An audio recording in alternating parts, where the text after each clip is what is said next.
What's up, everyone? Thanks for tuning in to Portfolio Talks. This is episode 10. For those of you who are doctors who ponder the idea about incorporating, this episode is for you.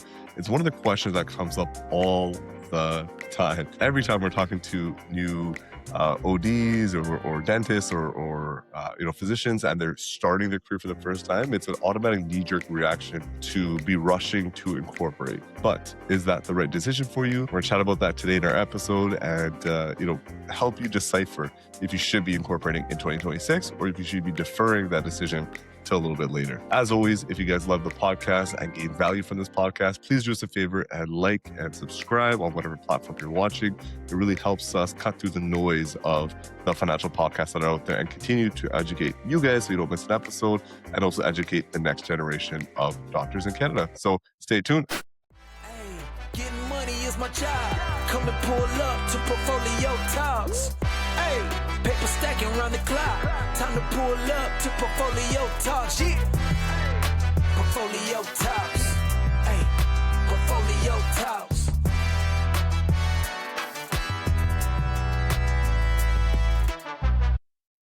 What's up, everyone? Episode 10, Portfolio Talks, Incorporation. Should you do it? Should you not do it? Or should you just defer? We're going to chat about all that today, right after we finish talking about how the World Cup went. Shout out to Spain beating Argentina. I didn't personally watch the game. I was golfing. I had to make a business decision at that point and get a tea time in. But Tyson, did you watch the game? Like, how was it? At the end of it. And it was a good game, good soccer. It was a little frustrating to watch. It felt like the whistle was working for Argentina and not in Spain's favor. But Spain played really, really well. I think the game went the way it was supposed to. That being said, I wasn't a World Cup watcher for the whole thing. I just caught bits and pieces here and there, and I happened to be at home yesterday when they were wrapping up. And I thought the game ended at 90 minutes, wasn't paying attention, and then it's a 2-hour game. It's a 120-minute game for the last one. There's so many of them with the extra. I feel like every match I watched went. We made butcher here. It's not extra time. Is it extra? It is extra time. I feel like every match I watched went to extra time. It was crazy. It's a big commitment to watch the games for sure. Yeah. So I didn't know. I was like, 90 minutes, like they're done. And it kept going. It kept going. I was like, what? Man. But yeah, great soccer. Spain had 2 disallowed goals, which was wild. And they still managed to pull it off. And I thought it was good. A great game. That's wild. I think I'm a big time bandwagoner when it comes to a lot of sports. I'm there for the vibes, not so much the technical side of soccer or football, depending what you call it. But yeah, I'm a big time bandwagoner, vibe bandwagoner. So I liked watching it. But what I did notice throughout the entire World Cup was all the sentiment around Argentina and how biased it was. Like, they got the friendly whistle. I didn't really watch any Argentina matches all that much, but it was just one thing I kept hearing over and over again. But yeah, I didn't watch the match, but by the time I finished my round, we sat down. It was just right before the game ended. I was sitting down and I saw the stats pop up of the possession, the passes, the shots on goal, and it was insane. So I didn't know anything about it. I checked my group chats afterwards on WhatsApp, and everyone's like, so half the group was saying it was a very boring match. Half the group was like, no, it's unreal if you actually know soccer. The technical skill of Spain really shined through, but I guess it depends if you want a nip and tuck game or just a one-sided beatdown. And it's funny because that is soccer. It doesn't look like a beatdown on the scorecard, but if you watch the game, it seems like everyone said it was an absolute ass kicking, really. So shout out to Spain, congratulations. And not shout out to me because I could not golf at all yesterday. Just absolutely horrible. I was just laughing before we jumped on telling Tyson, I can never get my driver going. Once every 4 rounds, I do well, and then next 3 rounds, I'm just losing everything to the right. And then it comes back, I got that faith, and then I just started losing everything to the right again. So one of these days we'll get it going. But did you golf at all this weekend? I didn't golf at all. Caught a little bit of the Open. Ryan Fox, crushed it. He did a really good job. Kind of like it was like a stealth win. Because when I saw little bits on Thursday, Friday, he was not somebody that I was looking at. And then on Sunday, I think he even started behind and then just went on a heater. And I saw his last couple of holes, the way he was playing. Really, really good golf. I love that he stands over the ball for 5 seconds. He puts the ball down, I love when people do check it out, hit it. Right? Yeah. No no pre-shot ritual that's super long, doesn't like check with his cat. He's just playing golf. He was in the zone. And so that was really cool to watch. Yeah, it just looks so athletic when they just walk up and hit it, and the confidence level is unreal. There's another golfer, I forgot his first name, but Harmon. He's like the opposite. He takes so long to shoot the ball. It's like one of those guys when you're playing on a municipal course and you see like the group ahead of you, and this guy just standing with the ball for so long. You're like, hit the ball, man. I'm trying to get going and get on with my Yeah. day. So Yeah. it's funny. Too many golf thoughts, right? Like, Yeah, you maybe got I to get should out have of your more of them. head. Yeah, maybe I should have more of them. I don't know. Maybe I'll be better. Golf club. I don't know what's going on. But awesome. Let's jump into it. So, incorporation, it is one of the biggest questions, and even golf. I'll golf with a couple of physicians, and we're chatting about this as well. And incorporation is always top of mind. Either you're an early, doctor, and you're thinking about incorporating. You hear about incorporation, everyone tells you you should do it, and then you do it, and then it's always a pain point almost, or a restriction point when you're running your finances because it's always complicated. These physicians are 10 plus years in, but they always have the same question. Oh, I'm going to buy this. I have this upcoming purchase. How should I pull money from the corp? And it's just, it's going to trigger my tax bill. And then they start thinking about estate planning and double taxation. It's a brand new entity, and it complicates your entire finances because most of you, when you incorporate, will be in your mid to late 20s for the most part, and you just started working. So you spent 20-ish years trying to figure out a budget, and you finally learn how to cash flow and balance your budget on the personal side. And right when you start to figure out, then you add a complication of a corporation, which is like double cash flow and double problems, and it just complicates everything. So uh, what we're going to do, as usual, we'll jump into our main point, and then we'll go through some nitty gritty when it comes to our opinions and backing up with some data, and then wrapping up with some prescription pad to end the day and leave you with a lot more education on should you incorporate or should you not, and then you have a clear path forward.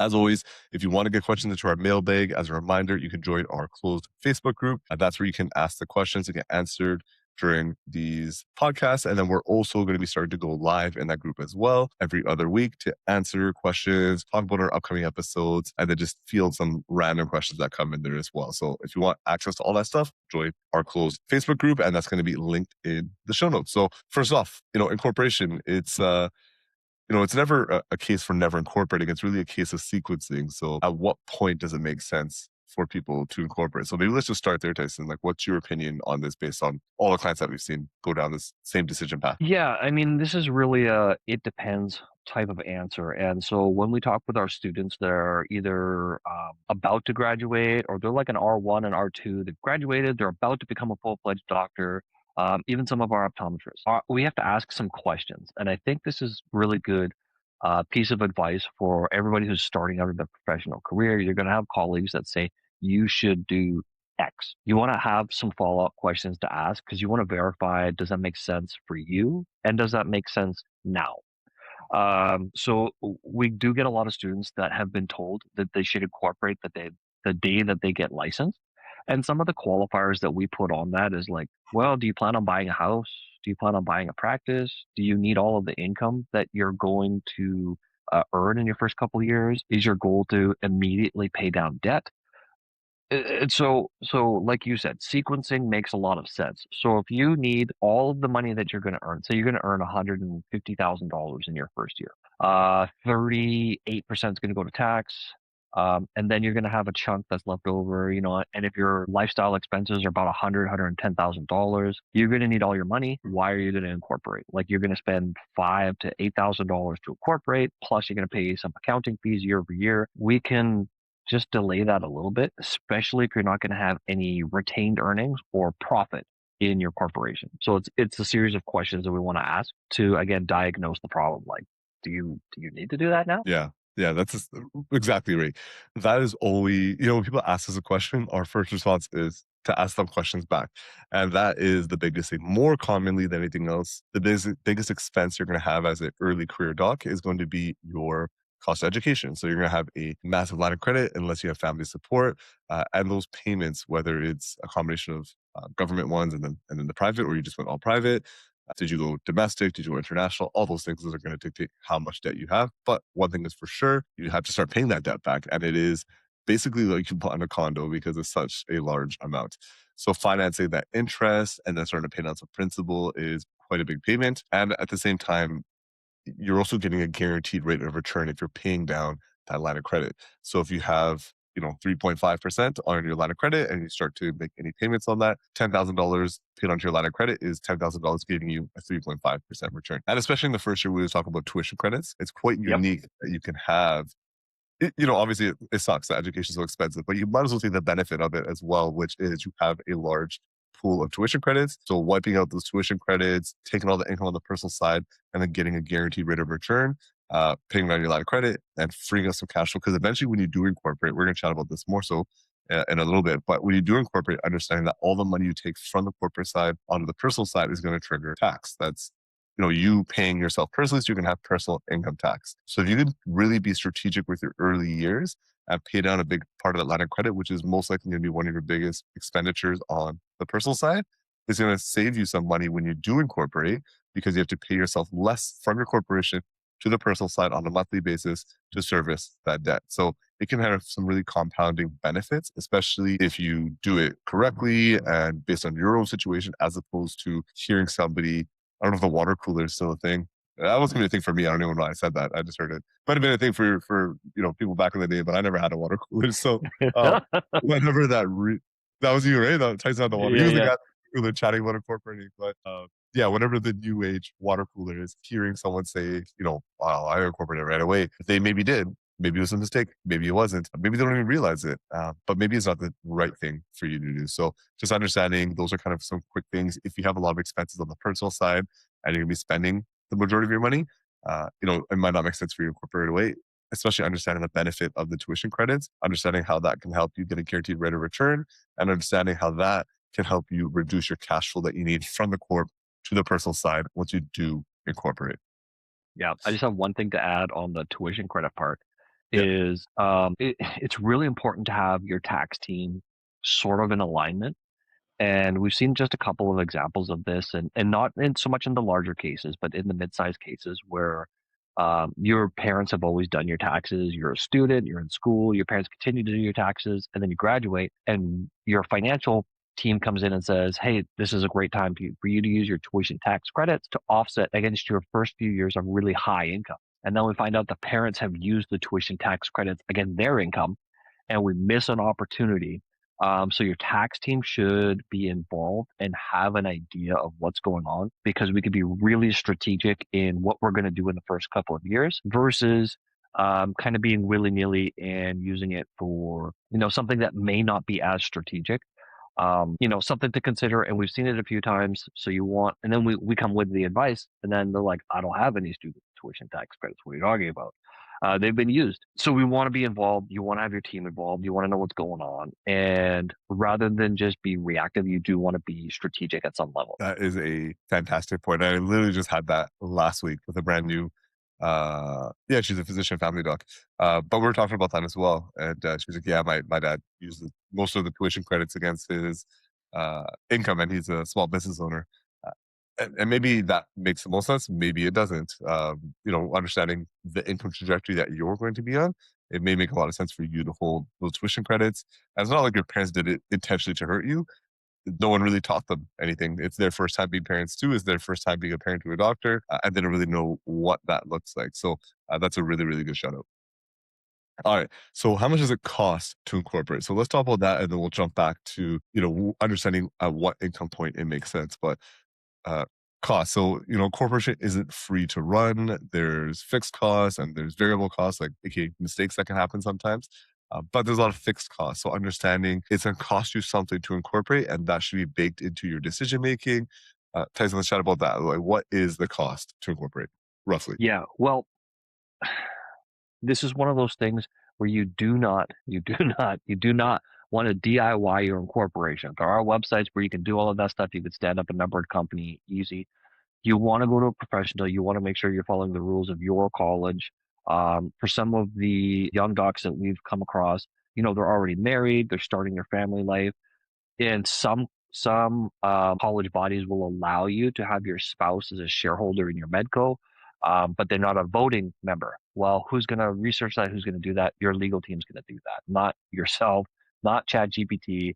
And get a corporation.com or whatever you're going to use. Really, really, really use a professional team to make sure that you're aligning properly. Do it right the first time. Get your minute books done right. Make sure your accounting team is lined up. And some accounting firms that we're seeing now are becoming more and more full service. They'll have the full tax regime part, which is normal, and then they're opening up the law section so that they could do the incorporations in house. So the tax team's talking to the legal team. Not a bad option, but there's a lot of standalone professional law offices that we work with that kind of specialize in this because they do it over and over and over again. They're very familiar with the colleges, especially if you're going to be maybe multi-province or you're going to deal in different areas. You just want to make sure that they have a really good handle on the details. So setting up your corp, do it professional. I think spending a little bit of money up front saves you money long term. And then it's all the getting stuff in order with your accounting team. Your payroll taxes, if you're going to pay yourself through T4 income, which is a good idea. Your bookkeeping, and some people squint at us. What do you mean bookkeeping? But you want to keep track of your costs, how much money you're being spending, what's going in, what's going out. Somebody's got to track that. And then making sure that you're doing your annual filings and filing on time. So these are all like bits and components and pieces that if you're working 80 hours a week, do you really want to remember to do all of this stuff? Yeah, and I think just going back to the bookkeeping, that is a very underappreciated aspect of your finances. And if you don't have either good bookkeeping yourself or good software programs, like our financial planning clients, we have like some software, some programs that we provide for them, part of our retainer to help with the bookkeeping. But whether it's you, a family member, a software, a separate company, whatever that looks like for you to do strong bookkeeping, that is extremely important. And if you don't have it, the end result is you're going to find yourself in shareholder loans all the time. And if you're a doctor who hasn't incorporated yet, that's listened to this episode, it's not really going to make sense for you, or maybe you've heard the horror stories from older docs.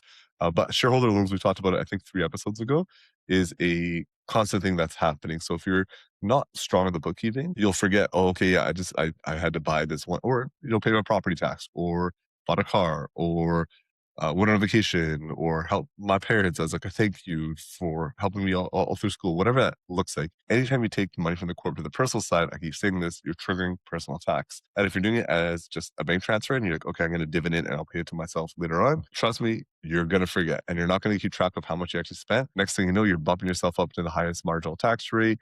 Your accountant is giving you a shout in April, like, hey, you owe $53,000 in taxes. And you're like, I didn't keep $53,000 in taxes on my personal side. Now, where's that money going to come from to pay that personal tax? Back from the corporation.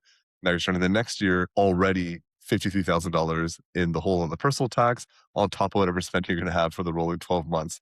And it's a difficult thing to get back ahead of. So it's one of those things that strong bookkeeping, Tyson just mentioned that, and I really like that, is sometimes spending a little bit of money up front saves you a ton of money down the road. That is especially true when it comes to strong bookkeeping or strong behaviors around bookkeeping or whatever that looks like for you. Understand where's your money coming from, where's it going, what's left over, and then you can figure out what to do with it. But bookkeeping is extremely important. Yeah, it's buy once, cry once. Yeah, exactly.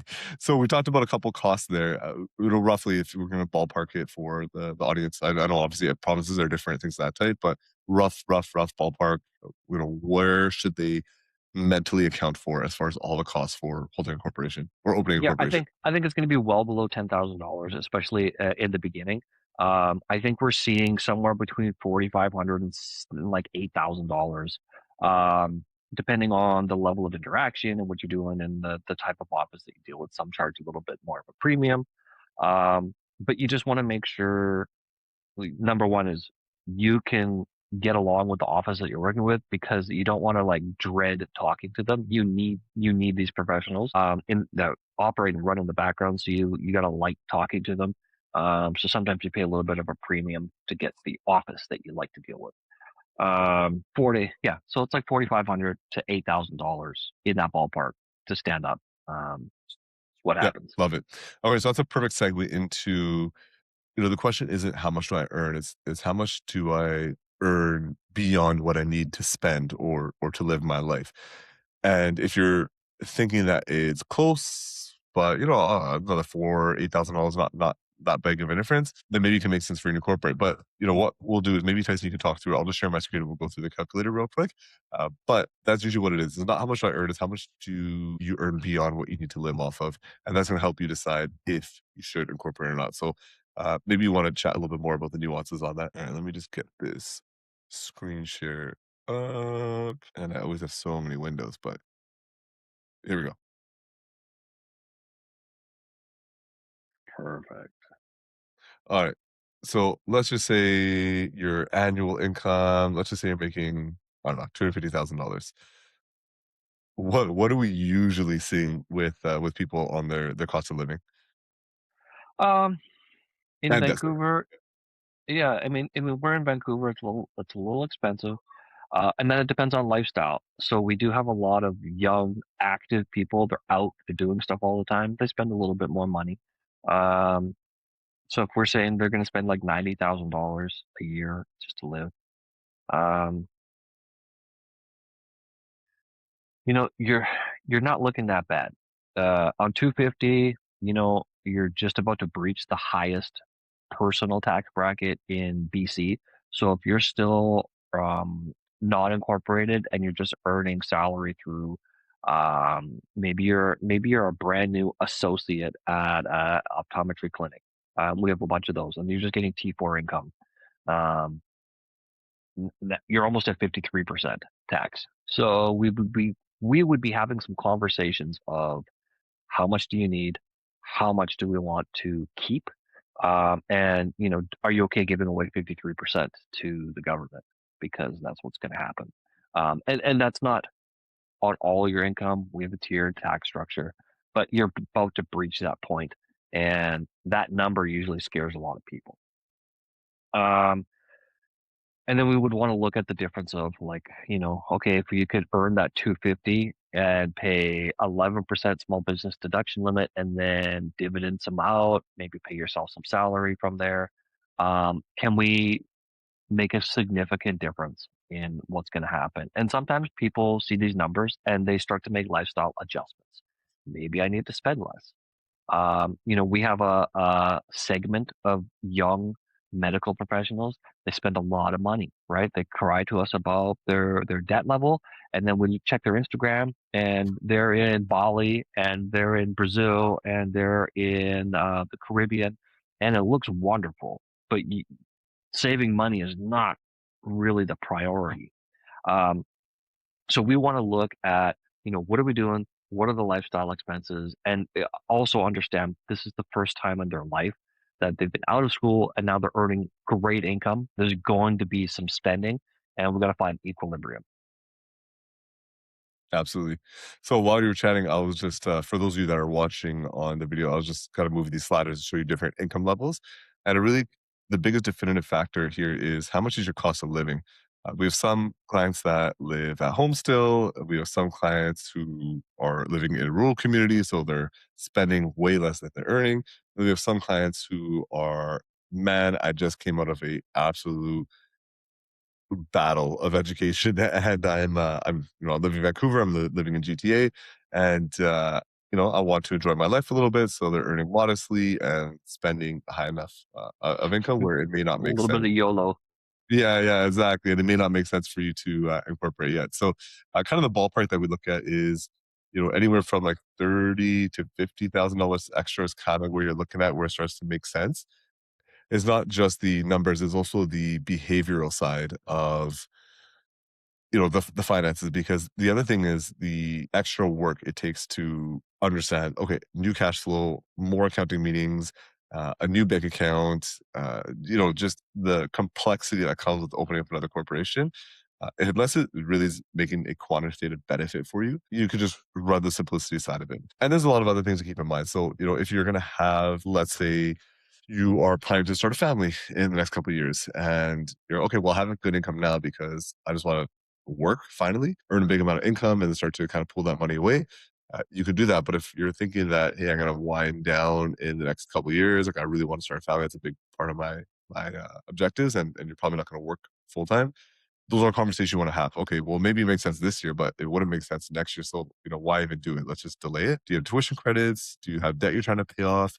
You have family trying to support on the personal side as well, because we have other clients who are the first generation of docs in the family. So their cost of living is exceptionally higher because they are also providing for those people that are around them. And one client I remember a couple of years ago, we're mapping out their working career, and this like that year that they were in, they're like, oh, I don't really see my expenses going that high. We start chatting about what their situation looks like, and like, oh yeah, I'm gonna be financially taking care of my parents. Well, when do they retire? 2 years from now. Okay, well, what does providing for them look like? And based on a new number, it didn't make sense for him to incorporate at that time.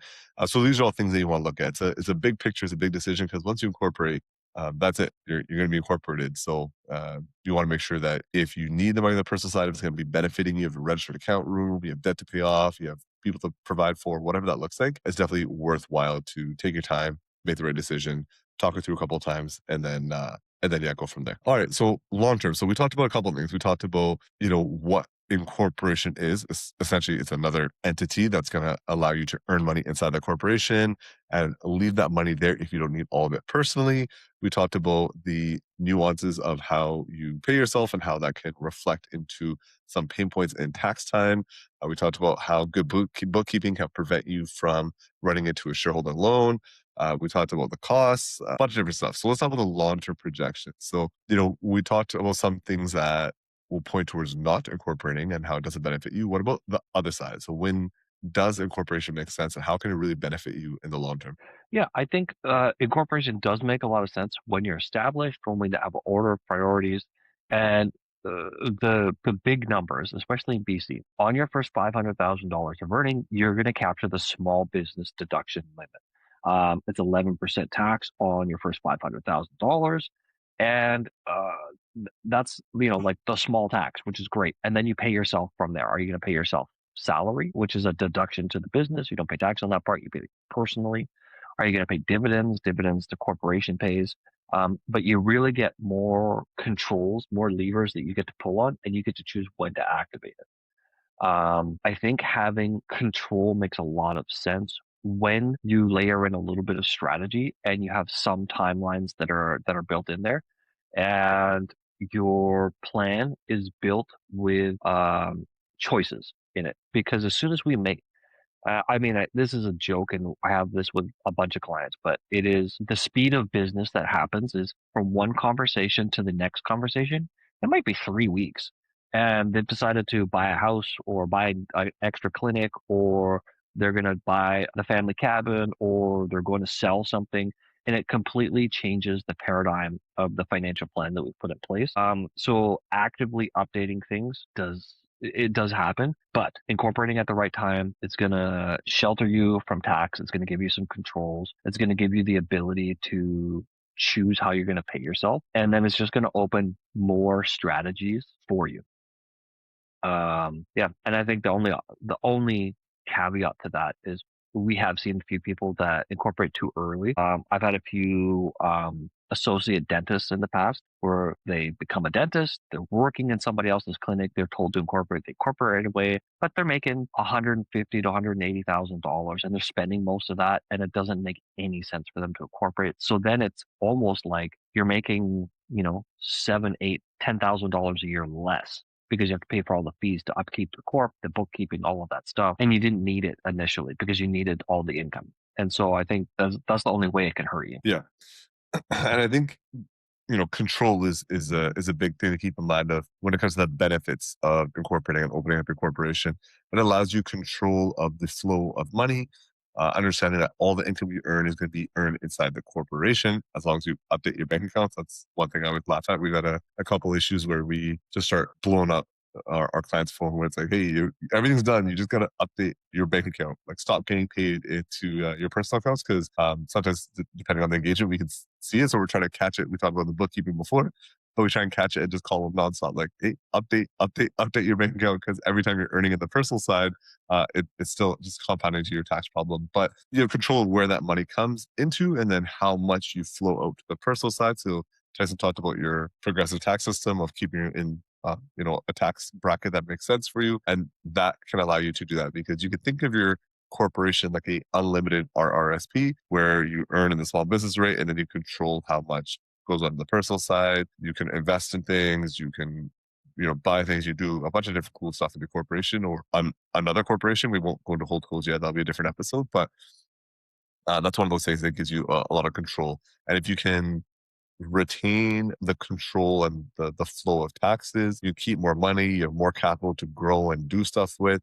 Your future projections start to look really, really great when you're leaving more money in your pockets and doing more stuff with it. So all those things are real good reasons why you should incorporate. All right. So wrapping up now, going into our prescription pads. Before we jump into prescription pad, anything you wanted to educate the audience on before we get to the back half here? I don't think it's anything that we haven't covered already, but some of the conversations that we have of like early incorporation or when to incorporate. We also want to talk about utilizing RRSP contribution room, FHSA contribution room.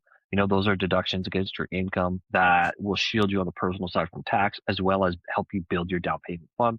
I think we did a whole episode on that. But it's just putting all of the pieces together, which is why you want your financial team to be involved, to kind of have an extra hand on the wheel to know where we're going, and we'll be the voice in the GPS to, guide you and make detours if needed. Yeah. All right. Awesome. So prescription pad, as a reminder, if you want to get your questions into the prescription pad to get answered on the podcast, join our closed Facebook group. We'll link in the show notes. All right. Question number one. We talked about incorporating. And this is always funny because sometimes we start talking about concepts and the theory behind it, and then we forget about the basic aspect of it. So first question is a great question. How do you start incorporating? How do you start that process? Yeah. You're going to need your legal team. Do not go to getacorporation.com or whatever the websites are. You can DIY getting an incorporation in Canada. I just wouldn't do it for a medical professional. You want to make sure that you have all of the language and literature baked in. You're doing it correctly. So you're going to need your legal team. And so whether you're seeking outside counsel or your accounting firm has a law component where they do incorporate and make sure that it's done properly, that is how you start doing it. You tell somebody in your professional team that you're thinking about incorporating, or it's time for you to incorporate, or you've already had that conversation and you're being advised to do it. And you have to approve it. You have to give it a thumbs up. Yep. And really what that looks like is your legal team is going to open that process up, and they'll also give direction to your accountant. So definitely engage both of them. You start with a lawyer, get that process started because you need the instructions to provide for the accountant, and that's kind of the sequence of events. Lawyer first, get the instructions, give it to the accountant. The accountant will start to open up the corporation. Excuse me. And then once you have those, you can go into the bank. And what I do recommend is, depending who you bank with, sometimes it's very difficult to get an appointment. I remember when I opened up my corporation, I think my second corporation, I can't remember. One of them, it was brutal. I don't know if I should say the bank or not, but it's the same color as my hat. But it was brutal process. I went there and the teller's like, "Oh, you got to make an appointment with our bank advisor." I forgot what the title is, what they call them. Had to do that. That was a week and a half out.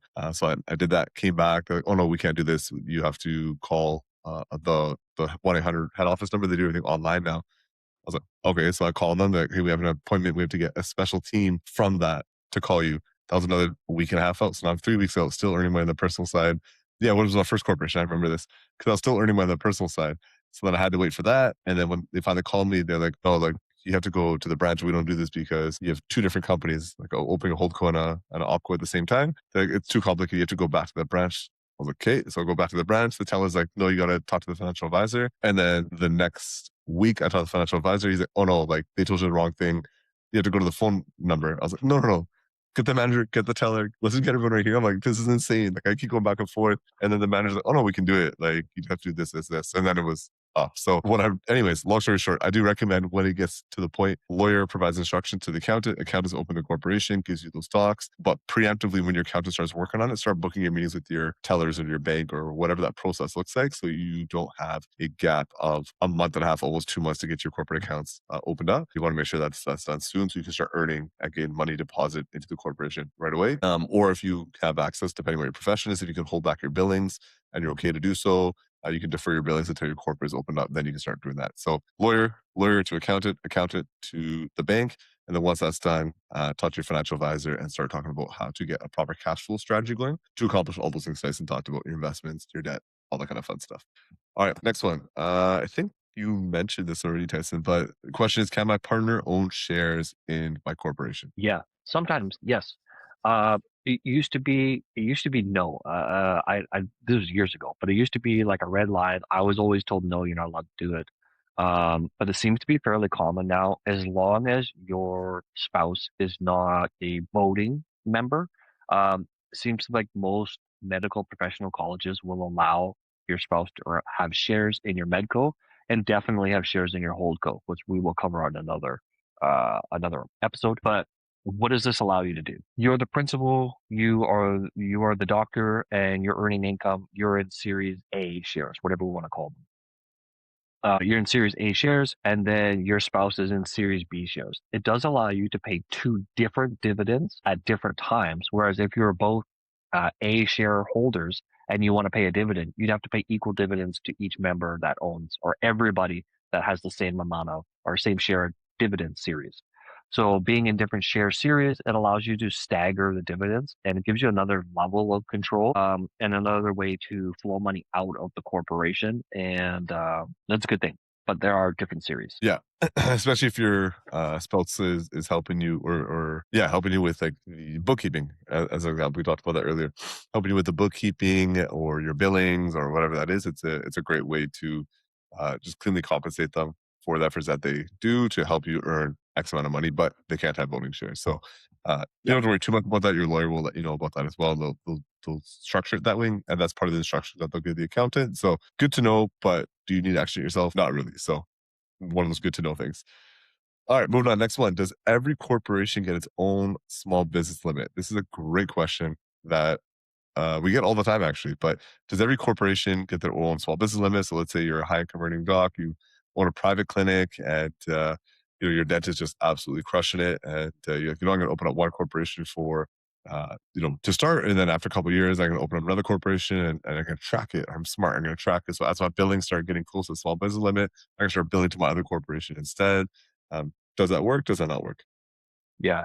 Huge, huge, huge misunderstanding. And we see this in many different ways. This is actually one reason why you might not want to have your spouse as a shareholder in your corporation. Everybody that is attached to your corporation, if there is a separate entity and you're also a shareholder in there, they are considered related because the shareholder is the same person, tracks your SIN number. And so you could be a shareholder in multiple different corporations. And if one corporation is doing things that are going to erode a small business deduction limit, it's going to impact you in your medco. And we've seen this. Some people have like real estate corporations. They have a lot of transactions, a lot of stuff happening on the side, and they think that it's not impacting their medical corporation because it's totally different business, operates totally differently. Maybe you're not even involved in the real estate corporation. You're just a shareholder, and it's an investment pool that you're part of.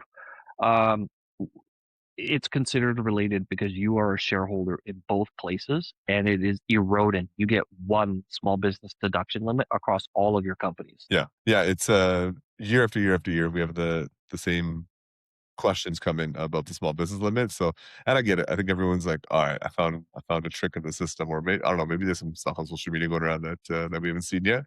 I'm surprised. I wouldn't be surprised if that was the case. Actually, I'm assuming Google's probably listened to me or something, or Instagram or Meta. So as soon as I open up my phone, it's gonna be an ad or for someone that's like, hey, open a corporation in a trust in Yep, another trust that owns another that's right. trust, and then you can get 10x your small business limit. So I wouldn't be surprised. There's probably something like that going on. Someone trying to grift somebody in a course. Um, but yeah, so corporation, small business limit, it's on you. That's it.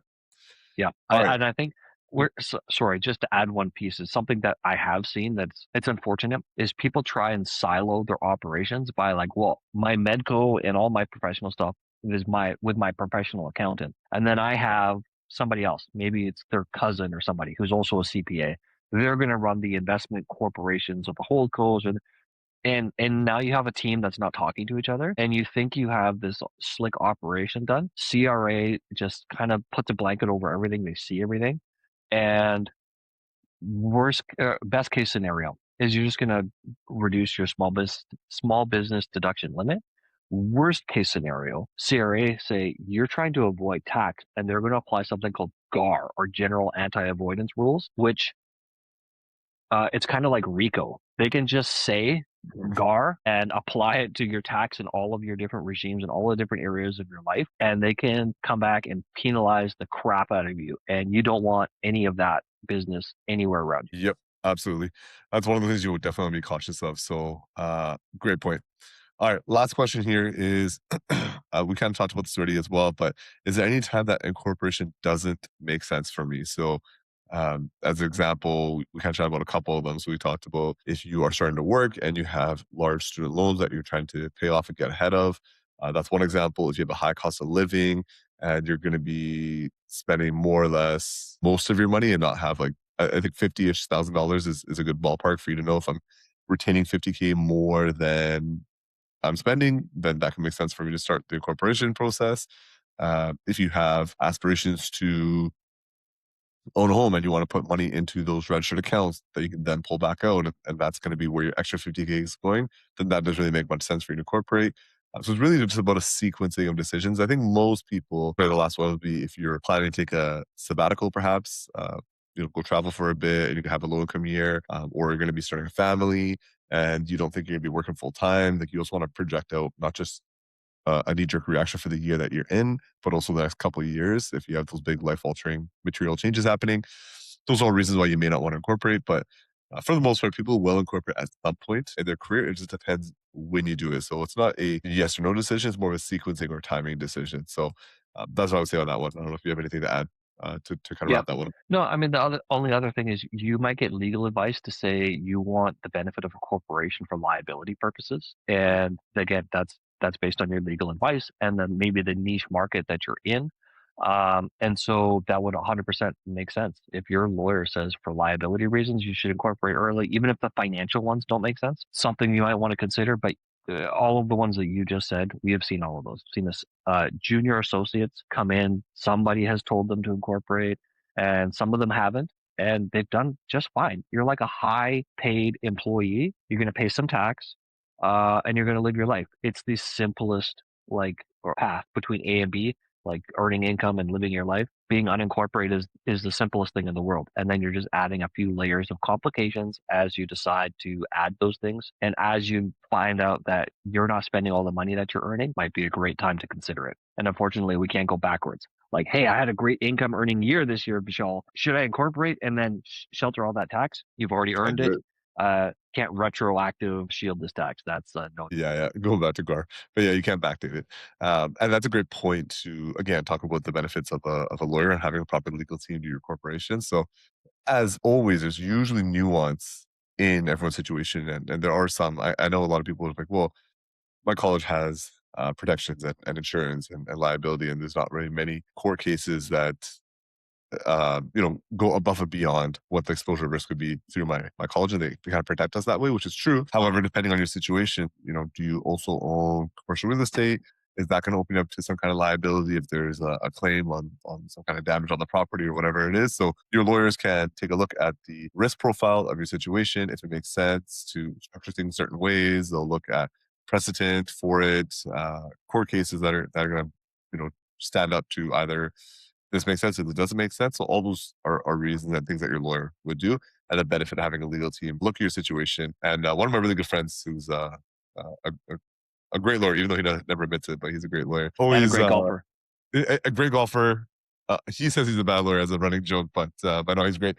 But he always told me he's like, the sign of a great lawyer is that they never charge you for litigation because they never really get you in a situation where you need to be in court. Proactive legal jujitsu is definitely the way to go. So making sure that you're looking down the road and seeing any potential risk and mitigating that risk as much as possible is really the sign of a good legal team.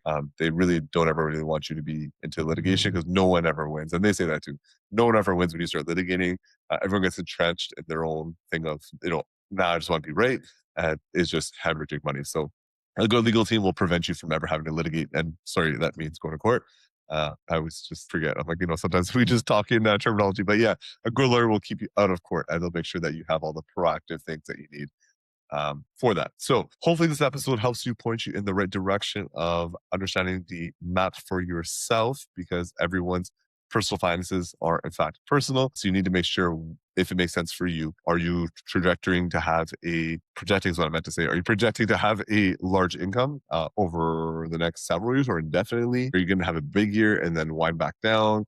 Are you starting a family? Do you have debt? Do you have high personal expenses? These are all things you want to look at because yes, it does benefit you to incorporate, have leftover money, let that money grow, invest it, uh, do all that cool stuff that can really scale out your net worth in retirement. And that's all great. But you don't want to incorporate too early and just hemorrhage money for no reason. And also add more complex situations to your own cash flow needs and start running into shareholder loans or high personal taxes because you're spending all your money and then you got all those legal fees and corporation fees and accounting fees. It's just frustrating. You don't want to be doing that above and beyond trying to become the best practitioner that you can be. It's going to allow you to earn the most amount of income possible. So if you enjoy this episode, please do us a favor again, like and share and subscribe and do all that fun stuff. Turn on post notifications. It'll allow you to hear the episode as soon as it comes out because sometimes you'll be actually thinking about this exact topic we're talking about. So having the information to make a decision can be all the difference between, doing it right or doing it wrong. And